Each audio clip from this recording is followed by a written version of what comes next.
بسم اللہ الرحمن الرحیم۔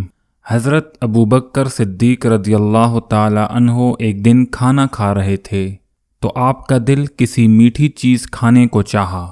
آپ نے اپنی زوجہ سے پوچھا کہ گھر میں کوئی میٹھی چیز ہے؟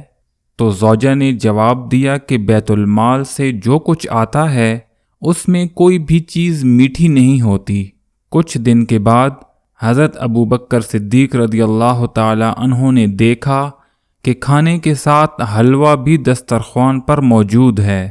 آپ رضی اللہ تعالی عنہ نے اپنی زوجہ سے پوچھا، آج یہ حلوہ کیسے بن گیا؟ زوجہ نے فرمایا کہ مجھے احساس ہوا کہ آپ کو میٹھی چیز پسند ہے تو میں نے یوں کیا کہ جتنا آٹا روزانہ آتا تھا اس میں سے ایک مٹھی بھر آٹا الگ جمع کر رہی تھی۔ آج آٹا اتنا جمع ہو گیا تھا کہ اس کے بدلے میں نے کھجور کا شیرہ منگوایا اور یہ حلوہ تیار کیا۔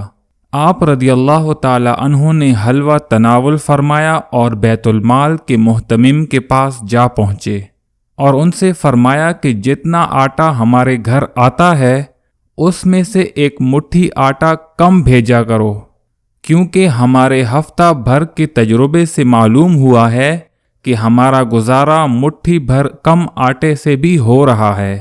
سبحان اللہ! جن خوش نصیبوں نے ایمان کے ساتھ آپ صلی اللہ علیہ وآلہ وسلم کی صحبت پائی انہیں صحابی کہا جاتا ہے، اور تمام صحابی بہت متقی اور پرہیزگار تھے۔ آپ صلی اللہ علیہ وآلہ وسلم نے اپنے آخری ایام میں ارشاد فرمایا کہ مسجد میں کسی اور کا دروازہ باقی نہ رہے مگر ابوبکر صدیق رضی اللہ تعالی عنہ کا دروازہ نہ بند کیا جائے۔ اللہ تعالی ہمیں صبر و شکر کی توفیق عطا فرمائے، آمین۔ امید ہے آج کی ویڈیو آپ لوگوں کو پسند آئی ہوگی۔ مزید ویڈیوز کے لیے میرے چینل کو سبسکرائب کریں تاکہ آپ کے ساتھ ہمارا تعلق بنا رہے۔ السلام علیکم ورحمۃ اللہ وبرکاتہ۔